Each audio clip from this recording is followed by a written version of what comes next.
ఈ రోజు అమృతజ్యోతిలో బీజేపీ వాళ్ళు ఒంటరి పోరుకు సై అంటున్నారు. ఒంటరి పోరు లేదు, నా బొంతరి పోరు లేదు. మీరు ఎప్పటికీ తెలంగాణలో గెలవలేరు.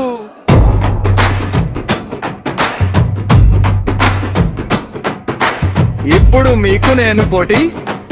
కాంగ్రెస్ బీఆర్ఎస్ పక్కన పెట్టండి.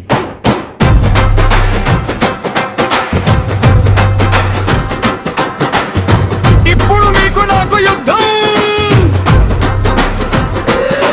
ప్రతి ఒక్కరికి నెలకు 30,000 జీతం ఇస్తున్నారు. మీ దగ్గర దమ్ము ధైర్యం ఉంటే మీ సిద్ధాంతాలు చెప్పండి. ఒంటరి పోరుకు సై అంటారు, కాంగ్రెస్ ఒక్కటే అంటారు. ఏ టీం అంటూ సొల్లు కబుర్లు చెప్పారు. ముందుగా ఎకనామిక సిద్ధాంతం చెప్పండి. పేదలకు 30,000 జీతం ఇచ్చే ధైర్యం బీజేపీకి ఉందా? ఉంటే నాతో మాట్లాడండి, లేకపోతే మౌనంగా ఉండండి. అర్థమైందా? ఆ తర్వాత ఇంకొక విషయం చెప్పాను, వినండి ప్రజలారా. విద్యుత్ ఉత్పత్తికి బొగ్గు కష్టాలు ఎంతకాలం తవ్వుతారు? సముద్రంలో విమానాశ్రయాలు కడుతున్నారు, అది బాగుంది. అలాగే సముద్రంలో కరెంట్ ఉత్పత్తి చేయడం ఇంకా బాగుంది. కానీ వర్షం పడితే లక్షల టీఎంసీల నీరు సముద్రంలో వృధా అవుతుంది. ఒక్క చుక్క కూడా సముద్రంలో పోవకుండా ఆ నీటిని నిలువ చేయాలి.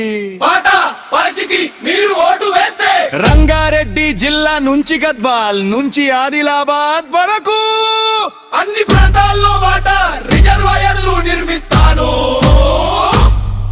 ఆ నీటిని చెరువుల్లో కుంటల్లో నిలువ చేస్తాము. సాగునీటికి తాగునీటికి ఎలాంటి సమస్య ఉండదు. ఇప్పటి వరకు ఏ పార్టీ కూడా ఈ సమస్యలు పరిష్కరించలేదు. నేను పరిష్కరిస్తాను, ఇంటి కష్టం ఉండదు.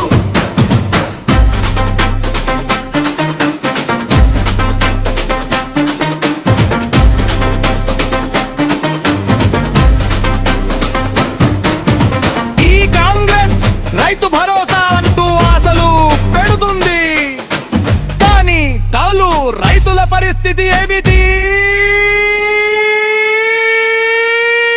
రైతులు వరద కోర మెగులు ఎందుకు ఆత్మహత్యలు చేస్తున్నారు? పేదల పరిస్థితి చాలా దారుణంగా ఉంది. ఈ అర్యోధులను చంపడం,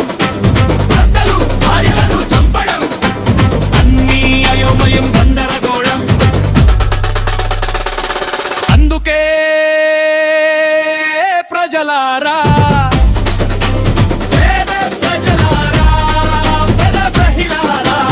ఒక్కసారి పాట పార్టీకి ఓటు వేయండి. దీని పరిష్కరి ప్రభుత్వాన్ని ఏర్పాటు చేయండి.